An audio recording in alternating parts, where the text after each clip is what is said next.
Alpha opacity का इस्तेमाल करते हुए आप टेक्स्ट, इमेज और लोगोस का वाटरमार्क बना सकते हैं।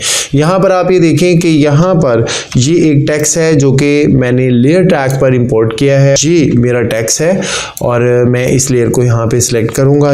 यहाँ पे अल्फा ओपेसिटी की ऑप्शन नजर आएगी, मैंने इस पर क्लिक करना है। अभी आप ये देखें ये 100% है। कम करूँगा तो आपने देखना है टेक्स्ट पे क्या असर होता है। जैसे जैसे मैं इसकी वैल्यू को कम करता जा रहा हूँ आप ये देख रहे हैं कि ये टेक्स्ट लाइट होता चला जा रहा है। तो इस तरह से आप इसकी ओपेसिटी को कम करके टेक्स्ट, इमेज या लोगोस का वाटरमार्क बना सकते हैं। लेकिन एक बात याद रखिएगा कि और ये जो अल्फा ओपेसिटी की ऑप्शन है ये सिर्फ और सिर्फ उस मीडिया एसेट पे अप्लाई होगी जिसको आपने टाइमलाइन के लेयर ट्रैक पे इंपोर्ट किया है।